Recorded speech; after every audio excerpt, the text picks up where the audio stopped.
I really believe that it's 5 minutes to 12 when it comes to the danger of the Islamization of our continent, of Europe, indeed of the West. Now, welcome, Geert Wilders. As we just heard 1 year ago, you said in an interview with a colleague of mine, it's 5 minutes to 12 when it comes to the Islamization of the continent. Tell me first shortly, what's the time now? It's still a few minutes to 12, maybe 4 minutes to 12, because the Islamization is continuing. Only in my country we had 140,000 immigrants last year. But there's also good news. Parties like my party are getting stronger.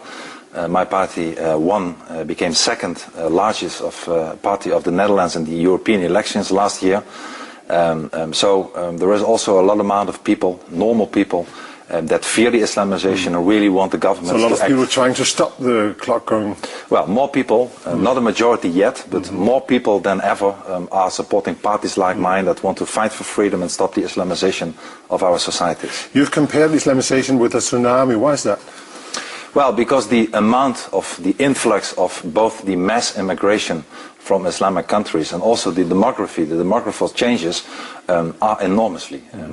For instance, we have in the Netherlands today, we have 1 million people from Islamic background, and those were not even 100 some decades, 100 years ago.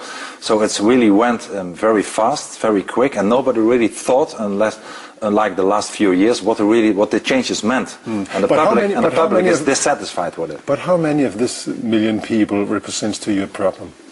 I have nothing against the people. I have nothing against Muslims. Let me make it very clear. I even acknowledge the fact that the majority of the Muslims in Denmark and Holland and Europe are law-abiding people. But still I propose a ban of the immigration from Muslim countries, because I know that the more Islam, the more the Islamic ideology, which doesn't want to assimilate or integrate, but wants to submit and to dominate a society, the more they come, the stronger it becomes, the less freedom we will get, and the less pleasant our countries will become. If we take an overview over the whole of Europe, 25 million Muslims are living around Europe.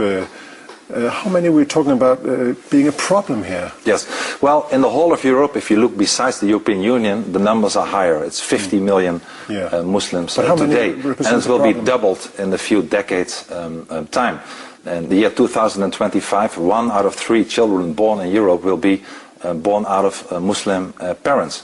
So with the immigration and the demography, it's going very fast. And once again, I'm not saying that those people are problems. I have nothing against people, against Muslims, but the religion, that's a problem. Yes, well, I see it not so much as a religion, I see it more as a totalitarian ideology. For Islam really wants to submit, wants to dominate our societies, doesn't want to be part of our society like Christianity or Judaism, which are originally part of our societies. So if this becomes stronger, you know that Islam, you know that the Quran, you know that Sharia law, which is part of the Islam, has nothing to do with freedom, has nothing to do with the rule of law. Sharia means that women, that homosexuals, that everybody who is not a Muslim will pay a very high price. But still, Mr. Wilders, I'm asking, who's the problem here? Well, not only the people. Like I said, we have nothing against the people, we have something against the ideology. The problem but some people represent this ideology. Of course, people tend to believe in it. And the biggest problem we face today is not only the immigration from Muslim countries and the demography, but also our weak leaders, the leaders of our countries, like the Netherlands and other countries. But again, what's the number of people we're talking about here? Well, an enormous amount of people. Like I said, 50 million people are living in Europe today, and I assure you that even though the majority of the people in our societies today are non-violent, are not terroristic, are not criminals, that the sooner the numbers are increasing. If a society will stay at 20, 30, 40% out of Muslims, an entire society will change. It will cost us our freedom. You already see it today, even here in Denmark. I believe that in the city of Copenhagen a few years ago I saw a report that 80% of the crimes were committed by immigrants, most of them Muslim. It's the same in the Netherlands. So you see, unfortunately, a change for the worse when it comes to crime, when it comes to intolerance, when it comes to the beating of gays in, for instance, the city of Amsterdam. When it comes to the governments that are giving in and that are stopping the freedom of speech in our societies. Sorry to interrupt you, yes. but how many are we talking about here? How many represent this problem? Well, a lot. There was many surveys. What's a lot from your point of view? Millions, tens of millions. There was a survey. What about this tens of millions? Please, you asked me a question. I want to finish my answer. In the Netherlands, there was a survey that 1 out of 3 Muslim youth wanted to install Sharia. In the United Kingdom, we had a survey that 30–40% of the Muslim students there said that they want to get rid of democracy, also want to install the caliphate, want to install the Sharia. You see the same numbers in Sweden and even in your own country, Denmark. You see that it's still a minority, but a huge amount of Muslims really want a different society than the democratical society that we have today. And as long as they are not a minority, but as soon as they start becoming stronger, they will, I'm sure, change their tune, and it will be too late to fight back. And if you were the one to decide, then what should happen to all these people, to these millions of Muslims? Well, the people are already in our societies and don't want to go back to their countries on a voluntary basis. I have a very clear message. If you abide by our laws, if you abide by our values, by our rule of law, by our constitution, you are very welcome to stay. And you are equal as anybody else, and we will even help you. How many do you expect could abide this? Yes, but let me please finish my question. So if you abide by all the laws and values, you are welcome to stay. But if you don't, if you commit a crime, if you start thinking about jihad or Sharia, then it's very clear we will send you away, we will send you packing, we will strip you of the Dutch or Danish nationality, and we will send you away. So it's a red line, abide by the rules, and you are welcome to stay, and if you don't, we will send you away the same day, and at the same time we want to stop of the immigration from Muslim countries, from any Muslim countries to our societies. How many do you expect to abide the law?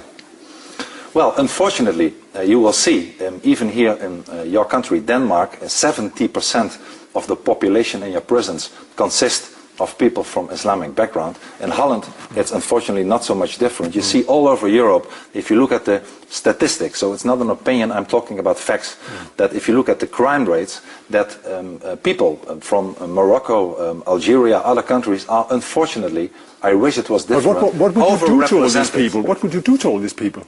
Well, I mean, we're talking about millions of people.